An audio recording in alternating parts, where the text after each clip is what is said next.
Hello, everybody, and welcome back to another episode of the Extrospective Podcast with your host, Zach Villeneuve Snell. In today's episode, it is once again a recap, a look back through the last 9 weeks or so, the last 9 episodes with some incredible individuals, with some insightful information and organic life stories that hopefully we've unpacked at length. And if you haven't checked out any of the podcasts that I mentioned in today's episode, but they sound like they'd be a good listen based on how I described them, then please do go and check them out, because I genuinely do think the podcast is increasing as we go from episode to episode in terms of the value, in terms of the recording quality and the guest quality too. And that is nothing against the original guests. There's some fantastic individuals within that pool of people. But I hope you understand what I'm trying to convey here, in that the general direction is kind of gradually building momentum. The YouTube subscribers, views, engagement, Spotify listens, Instagram followers all reflect that over time we are gradually building an audience, and it's fantastic to see, because as much as I've struggled with egotistical thoughts creeping in potentially in my early days of making content, maybe 2, 3, 4 years ago on a much smaller scale, um, I do more and more want to make this about what I'm pointing towards rather than me, and also the guests rather than me. And I'm just a facilitator in this game, and I quite like that role because I love learning from people, and people love sharing their stories, and then you guys get the ultimate value from all of that. In terms of quick life update with where I'm at, you might be able to tell I'm a little bit more tanned than I usually am. First of all, it is coming around to the summer, obviously, so I've been outside. But also, I've just been in Mallorca for 8 days with a group of lads that I've been friends with for a number of years, and yeah, just had a great time. Sort of reading, swimming, going on day trips out, and going to a few bars and things. And yeah, it's just an all around great time, and that's why I'm a little bit more tanned. And I think my voice is just about recovered from all the singing, and probably a lot of talking as well during the holiday about lots of different topics. But time to switch the head on. Try and do this in one take, and I'm essentially sat here with the camera, and I'm just looking at the list alongside me of the last 10 episodes, and off the cuff, what is one major lesson that I've taken from each, or how I would summarize them. So number 31 is where we're going to pick off and start off, and that is with a long-time friend, Ben Goddard. This got a large number of streams, far more than I was ever expecting, and honestly, it's probably the most important episode I have released or will ever release. Potentially, maybe I'll talk about Christianity and faith in more podcasts in the future, but this one was really close to my heart, and it's really hard to summarize because we talked so much about Ben's story and then what Christianity is and what it means, and I'm very, very keen for it not to get lost in a cultural discussion of modern spirituality, or get clumped together with new age thinking, or this. There's a lot of misconceptions. I think Christians listening to this will completely understand what I mean by this. But there's something so true, evidence based, and so real about this that I think people should just take the time to look into theology, actually understand early church history, actually read the Bible, actually attend a church that is probably got good teaching, and actually consider these things and contemplate them. Because there's an old wager, Pascal's wager. I think he was a philosopher from a number of centuries ago, and he said, if God isn't real, then nothing matters, and the existence of God doesn't matter because it's all black. But if God is real, then it's the most important thing. What God cannot be is only moderately real or important. Like it's either the most important thing or it doesn't matter at all. And I think that's at least worth some consideration. And at least from my perspective, I definitely believe the Bible is true. I definitely see it as the moral authority over my life. And as much as I could talk about that for a long time, this podcast is a little lesson from each podcast. But I think the major lesson that I took away from Ben, from my perspective, is just how evidence based Christianity is. It is an act of faith. It's not concrete, but the way he unpacked the early church history and what faith actually means and how that cashes out in his life, and the rationale behind his faith and friends of his faith, really opened that other dimension to me, that it can be It's actually very logical, very rational. And there is that little bit of a jump, obviously, that leap of faith. But ultimately, I think listening to the podcast hopefully will give you an insight into what that means, and hopefully give you something to think about further, because it's not something which you will know to be correct in the same way as you will know that by dropping this phone, gravity falls. But you do know that it's real in a really real sense that goes beyond the material and the tangible. And it's very hard to describe beyond that. But yeah, go and listen to that podcast, because I do think it's probably one of the most important things you'll do if you haven't come across Christianity or who Jesus Christ is yet in your life in a meaningful way, other than just at a very surface level hearing things from other people. But yeah, happy to have a conversation about that another time with anyone who wants to reach out. Episode 32 is Oliver Anwar. It's how to build your health to maximize productivity with performance coach Oliver Anwar, episode 32.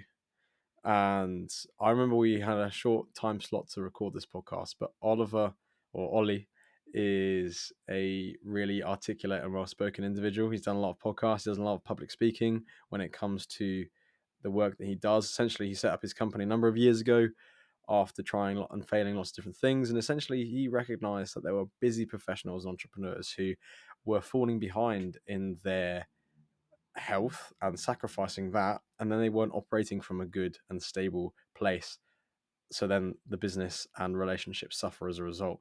And essentially, what his proposal is in his life and what the podcast is about is various different ways in which we can establish the foundations to then thrive in whatever we choose to apply ourselves into. And again, this is a long time ago. What we're recording it, we're recording it on the 19th of June, and I think we recorded this in March. So I really am stretching, and I haven't listened to it since sort of March, April either. But I do remember him talking about fundamentally the need to take responsibility and the need to just get the basics in, because we all forget the basics. And I know it's something that I bang on time and time again. But as much as I'm saying it on a podcast, as much as I'm saying it out loud to you who's watching this or listening to this now, I am continually reminding myself of the basics, because the basics, because they're so basic, aren't actually as basic as they may seem. You know, I think we often like to overcomplicate things, and in that overcomplication, we get lost um, with what we think will be a quick fix or what we think will help us in that moment. But actually, that's not the reality. The reality is we just need to get 9 hours of sleep. We need to eat predominantly whole foods. We need to get some form of resistance training, some forms of endurance training, fitness training, and some sort of ability training. We need to nurture our relationships. We need to find something that we're curious about. We need to put food on the table. All of those things need to be addressed. And I think, you know, if it was that simple, everyone would be jacked, wealthy, have a fantastic wife and family and kids, live in a nice place, and be mentally stable and have lots of sleep. But that just doesn't happen. But we have to have an objective to aim towards, and I think that's what Oliver really helps people with in his business. Episode 33 is a bit of a funny one. That was just a summary of 21 to 30, so you can see how I'm a little bit out of sync here. I'm trying to do these every 10 episodes, so obviously what we are now, episode 40. So hopefully it'll be the same for episode 50, episode 60, episode 70. But I think I was a little bit out of sync before. And again, if you listen to this and you like the summaries and you see it as a top level approach to then delve back into the podcast in long format, then please do go check out 10 lessons from 10 guests, episode 33, because then you'll see from episode 21 to 30 which ones are kind of stand out to you without having to actually kind of listen to them and shoot in the dark. Episode 34 was Navigate Your 20s by Embracing a Squiggly Career with business coach Charlie Rogers. This was a really unique episode. It's not really something that I've spoken about much on the podcast or elsewhere in life, because it's not exactly somewhere where I find myself in terms of not sure of building a portfolio and what area of work I want to go into. Because for those of you who don't know, I am aspiring towards being a clinical psychologist in the UK, which is a fairly straightforward roadmap. There will be bumps along the way in terms of applications and gaining work experience after I've done my masters in a couple of years, etc. But I have a clearly set idea of where I want to end up. Therefore, I know the steps I need to take. Whereas for a lot of people that are listening to this or watching this podcast, that might not be the case. And you kind of choose a university degree based on what you're interested in, come out the other side, try and gain some experience, try and get your footing. But it's a very difficult path to negotiate. It's very uh, confusing at times. There's a lot of pressure on having everything figured out, and ultimately, Charlie predominantly talks about the old school business model being, you go into work and then you just follow the promotion ladder, get into that company culture, get into the 9 till 5, work, save for a deposit, and then settle down, continue scaling up, and then find a place where you're happy, scale back the hours, have a family, etc. Like the classic corporate ladder 9 till 5 office job existence. And Charlie was just challenging that and saying, firstly, that's not how it has to be. And secondly, the world is changing. We've got the rise of AI. We've got the rise of what he terms as multi-potentialite, which is people with multiple interests that all kind of intersect in certain skills.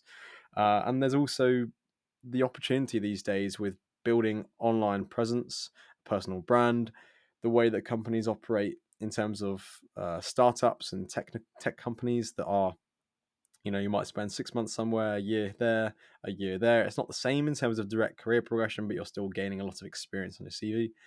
And just his his outlook on the future of work was something that I wanted to have a conversation about, because I had no idea really what's going on, and he does, because he's advising businesses, and he's advising people. He writes a newsletter.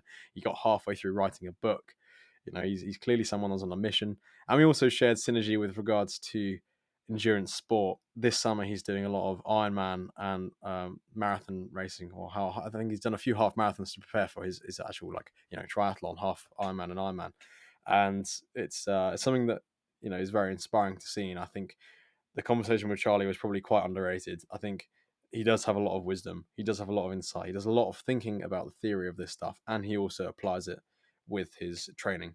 So yeah, honestly, if you're stuck in your early 20s looking for work and you're not really sure, and some of the things I've just mentioned here resonate with you, then I'd point you in the direction of that podcast. And actually, I think in general, that's one of the real benefit of having a podcast now, is when I speak to people, and even when I reflect myself on different things that I'm curious or worried or unsure of, I'm creating a directory of people who are experts in each of these fields that I might want to understand more. And I know I bang on about it again and again, but these are genuinely really useful episodes for people who are transitioning out of college into uni and into their 20s in many aspects. But this episode very clearly speaks to me as, okay, in terms of work, how do you negotiate that as a young person in today?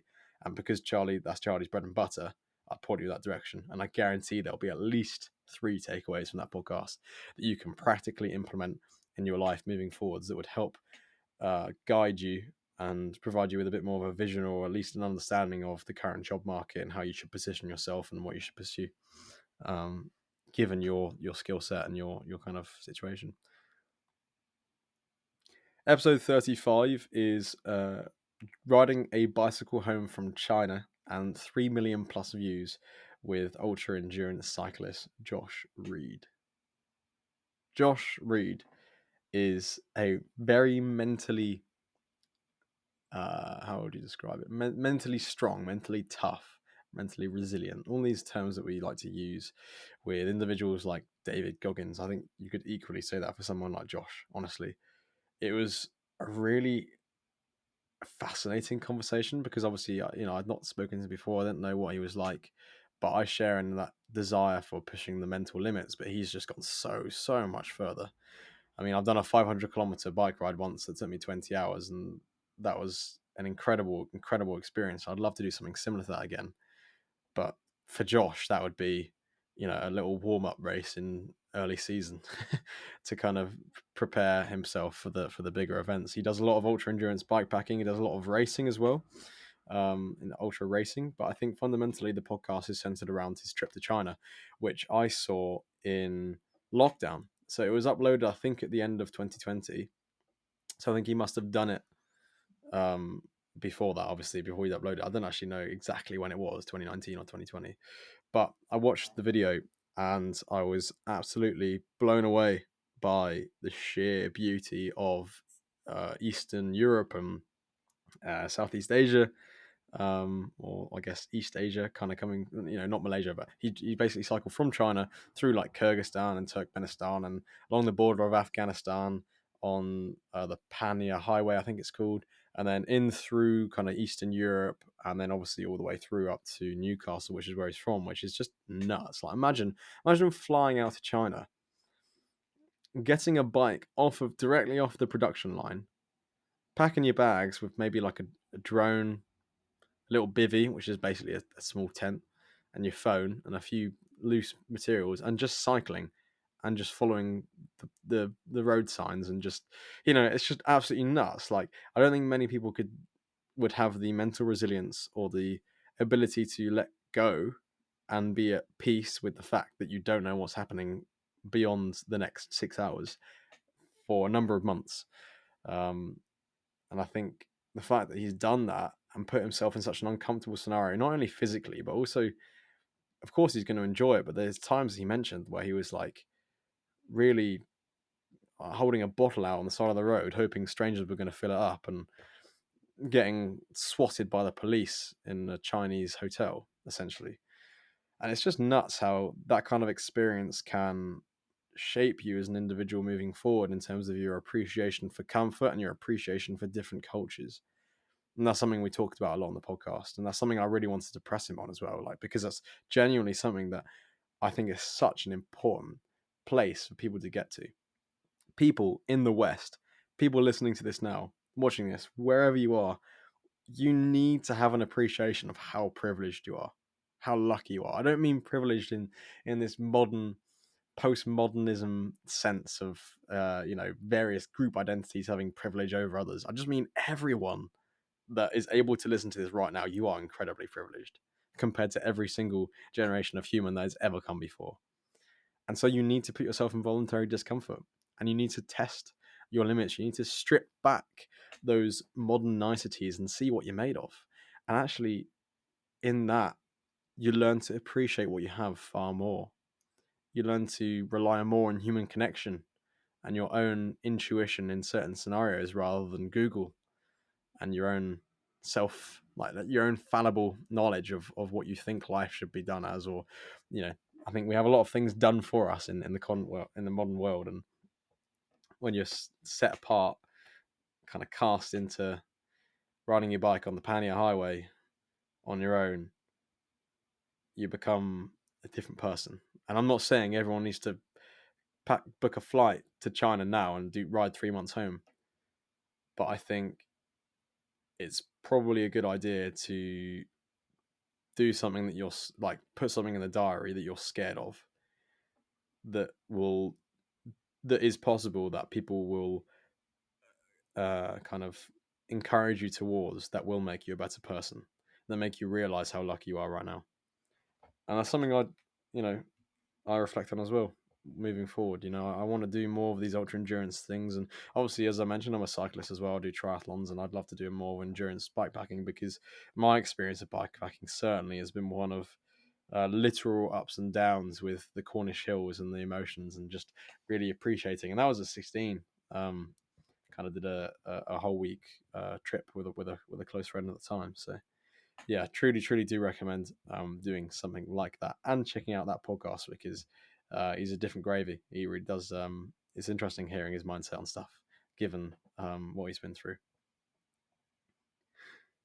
The rise of veganism in culture and business with plant-based entrepreneur Louis Blake, episode 36.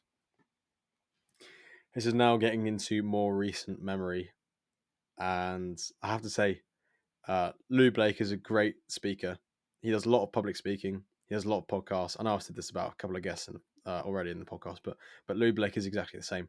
He is really well spoken, and the ideas that he speaks are ones that I can really get behind most of the time. Like, pretty much everything he said, like in the podcast, I agree with. And I think his overarching lesson I can deduce from that podcast would probably be something along the lines of it's like purpose over profit. Because Louis only ever gone into industries where he's genuinely wanted to make a difference and change, or he can see the opportunity there, and he hasn't really taken too long to let the doubts creep in. He's just gone for it. And we talked a lot about that gap between idea and execution because he's an angel investor now. So in his role now, as well as owning his own businesses and making the content online that he does, he also nurtures and is exposed to a lot of fresh and upcoming businesses, and a lot of them will obviously fail. And so he can see that you need to be quick and efficient and also have a good proposal, and that needs to be viable. And in the podcast, we do talk a lot about the practicality of making a viable business. We do talk a lot about the state of the plant-based sector in the UK. And one of the most interesting facts that I can remember is that there is going to be a bubble. The market's probably overestimated. A lot of vegan alternative meat brands are sort of really squeezing the margins, hoping to put others out of business. It's in that phase that most markets go through where they're trying to shake. It's like almost like a shakeout. And the best, not necessarily the best products, but the best brands will remain. And I think that's also something that Louis reflects on, is that not all of the time are vegan products healthy because they're vegan. You know, if you look at the back of the packaging, there's a whole list of um, various chemicals and preservatives and, you know, sweeteners and things, and it's probably not something to consume on a regular basis. In moderation, you can definitely make the case for that, to not be socially excluded.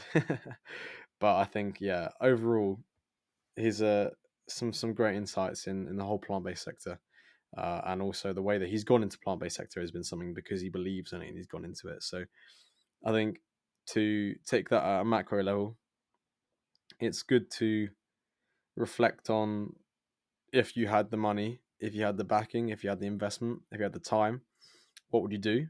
Would you make a business? What would you make that business in? How would you set it up? How would you communicate with people? And then once asking those, after you've asked those questions, see if it's actually viable. Can you actually do that? Is it online? What free online tools can you do to build leverage and actually achieve some of those things? Because I think you never know until you try. And with the demographic of the listeners of the podcast, I think most of you are probably pretty young, probably around my age, slightly younger, slightly older. And I think, you know, the time is now to try and fail things. And if you're passionate about something, then just go for it, because you don't want to get to a stage earlier or later in your life where you regret not doing that thing. And this is something I've mentioned in previous podcasts, but I think it's because it's something that I'm also continually reminding myself in the direction I want to take this podcast, in the direction I want to take kind of personal branding and the message I want to share. Also, it all needs to be something that I genuinely really feel called to do and want to do, rather than worrying about what people think or about whether it fails or not. Like, we just have to do it and find out later. Episode 37 was Exposing Red Pill Lies and Turning to God with content creator Manuel Bowley, in brackets Holistic Manhood, episode 37. This was a pretty good one. Manuel's got some great content. He does a lot on what it means to be what like the relationship dynamics and what it means to be a man in the modern world. And I think off the back of seeing him record a podcast with David Hammond, who was a previous guest, like back in November, who has grown a lot from when we recorded a podcast, I saw something in him. I saw that he would be a great conversation for the people that listen to this podcast, because I think it's a very important conversation to have.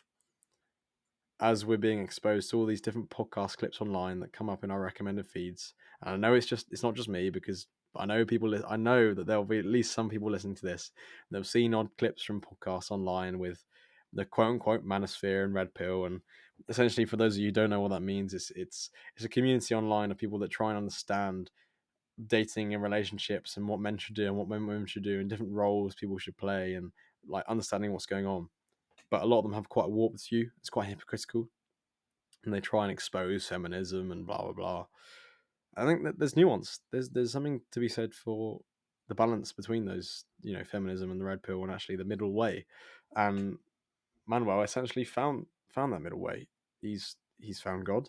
We didn't talk about it too much on the podcast, but I think it was quite clear to address some of the main talking points and dismantle the red pill dogma in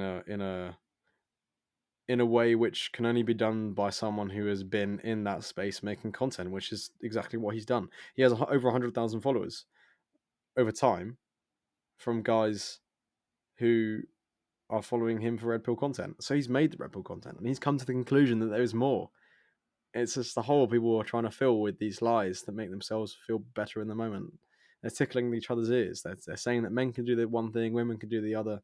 They're hypocrites. And I think he does a great job in the podcast of dismantling some of those ideas and constructing some better ideas to replace them.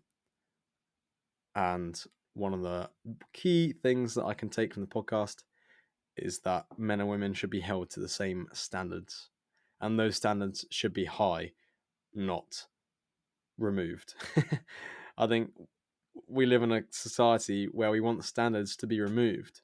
Standards are seen as a negative, overarching tyranny over our freedom to choose what we want. But actually, if we look side to side at the brothers and sisters alongside us, we want to hold them to a high standard because they'll hold us to a high standard. And a high standard means that we will achieve more, we'll feel happier, we'll be in a better place, we'll be able to give more because we would have improved and developed as human beings. But we only do that through sometimes harsh rebuking, sometimes harsh love. Sometimes we don't hit the mark. In fact, the word sin originates from firing a bow and arrow and missing the mark. We've all missed the mark at some point, but we have to have something to aim for so that we can converge to what the truth is and be ultimately saved in that through acknowledging that we will never hit the mark, but we have someone that did. His name is Jesus Christ. But in a worldly sense, I think it's really important to have standards, and I think that's a lot of the cultural conversation that I'll try and provide some commentary on moving forward as well, because we definitely live in a world which doesn't value objectivity when it comes to truth or morality or how people should live.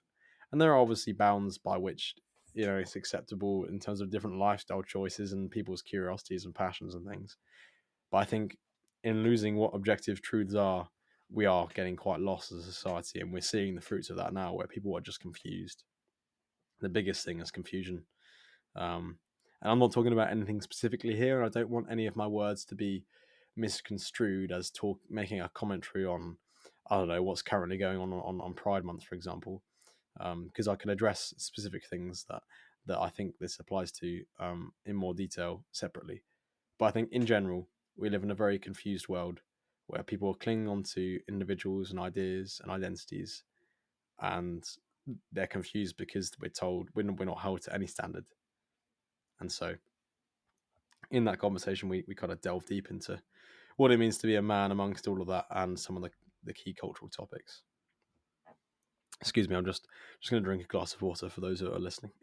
And I'm not editing or doing anything with this, so here it is, straight up.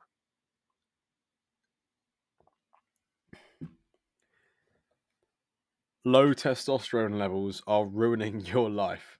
A holistic approach to hormones with the founder of the Men's Health Clinic, Dr. Robert Stevens. Dr. Robert Stevens was the first guest on Ty Temmel's Off Script podcast, which came out last summer. Actually, about 4 days ago, it was a 1 year ago today memory of when Ty released his podcast. And I mean, I've been friends kind of online with Ty. I've already met him a few times over the years, but I've been friends with him for probably about 3 years online, because he came into my bike shop and bought a bike from me. And Ty will be on the podcast at some point in the future. It's just very difficult to pin him down because he's a very busy man who has lots of businesses in Bournemouth and is very successful, and also is doing a lot for Dorset Mine, charity, etc. But we will get him sat down, and I think the fact that he's so busy is great because it means it'll be for a great conversation because he's doing so much. But aside from that, I saw Dr. Robert Seams on that podcast from Ty. It was a fantastic episode. I enjoyed it so much last summer, and it's always been in the back of my mind that maybe I should reach out to him myself and see if Robert would be happy to come on to mine for an episode. And I was very grateful that he did because it was a very important conversation. And I'm glad because it's got so much reach on YouTube.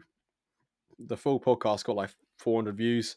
One of the segments got like 700 views as a separate 5-minute video. It's got lots and lots of streams on Spotify, and I'm really glad because I think it's such an important topic and has some like actionable, concise wisdom from his experience on how people can go like regulate their hormones, both men and women. We talk about in the podcast. I know the name is low testosterone levels ruining your life, but we do have a whole chunk for about 20 minutes talking about hormone replacement therapy for women as well, because both men and women live in the modern toxic world where we are exposed to certain chemicals and toxins and generally poor lifestyles that are leading to poor hormone health. And then, as the doc says, the NHS's answer is, and his only answer right now can be, firefighting model of a 10-minute appointment where you get prescribed some pills to mask symptoms rather than addressing the root cause, which is hormones, and then the root cause of the hormones is lifestyle. And it's a very clear pyramid that he outlines, and that's one of the reasons why he left the NHS, because he can help a lot more people through what he's doing now. And his work is so admirable. He has such a good work ethic. I see him stories all the time of him going into the clinic on a Saturday or a Sunday when you're not really supposed to be working usually, and he's just grinding away because he cares about his patients. And I think to kind of try and consolidate the whole, to consolidate, is that the right word? I think so. To consider the whole podcast as one takeaway lesson or learning, I would just reiterate the fact that there's a lot of dogma spewed online from people claiming certain health benefits or health drawbacks from certain habits or routines or lifestyles or environments or friends or jobs or whatever. Like, there's lots of noise online about what is good and bad for you.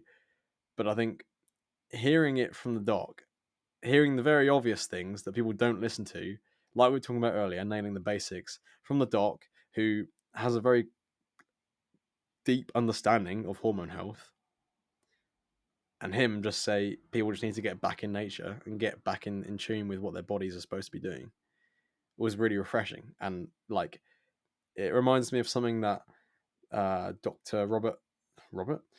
Gregory Schwartz said on episode 10 of the podcast, which was he's an environmental consultant, he's a vegan, and he's a public speaker. Is when he got his doctorate, he was saying the same things before his doctorate as after his doctorate, but after his doctorate, people actually started paying attention and listening because that carries the weight. And it's interesting because what Dr. Robert Stevens said on this podcast carries so much more weight because he's a doctor. But because he's a doctor, in this scenario, he also just knows a lot more than the average person. So he deserves that weight to his opinion, and his opinion is bang on.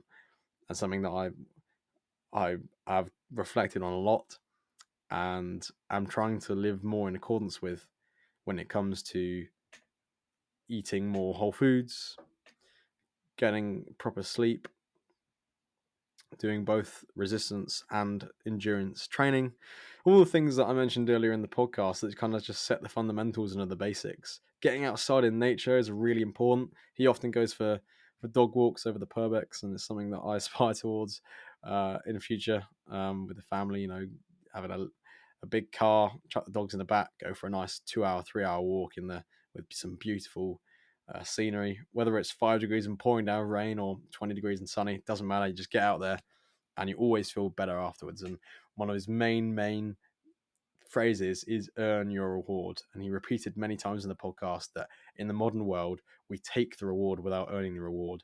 We get the end product of feeling good without doing the hard work and rewiring our brain to do the hard work. And then as a natural byproduct of doing the hard work, they just feel good, is the best way to reorientate your life. And it's so hard because you've got to strip back all the the external stimuli, the social media, the I don't know, all these other distractions and things that keep our brains ticked over. We'll strip back from all of that and really address the root cause, because just giving someone testosterone is not going to fix their life. you you've got to do the hard work. It's a behavior thing aided with testosterone that then leads you to not need the final step, which is obviously the medication and stuff. Most of the time, obviously, because there's an individual variance there. I'm just having another sip of water because my voice has definitely gone from being in Mallorca all of last week. That brings us up to last week's episode, which was losing my wife and pursuing plant-powered purpose with content creator Jeffrey Boadi. Episode 39. Jeffrey Boadi is a incredible human being, very stoic, very grounded, very measured, very knowledgeable, and very articulate.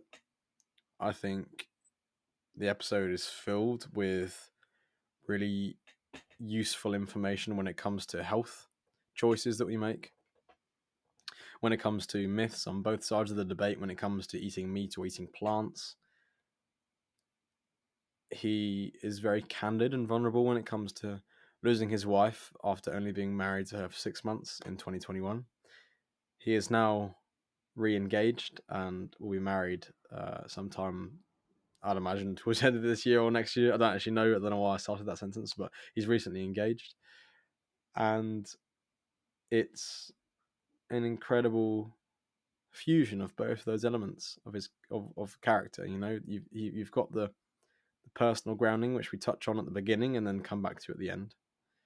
But in terms of what someone's going to take away from the podcast, it's twofold, really.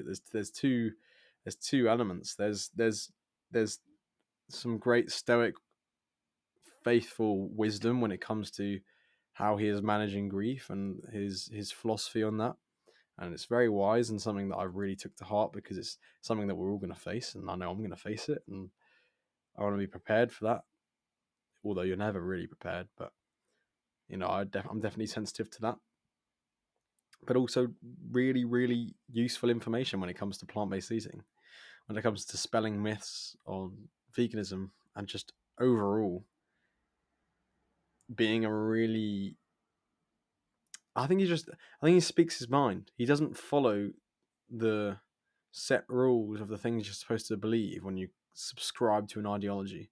He just follows the science. He follows his own curiosity in studying these papers and myth busting and putting forth the ideas that he's had.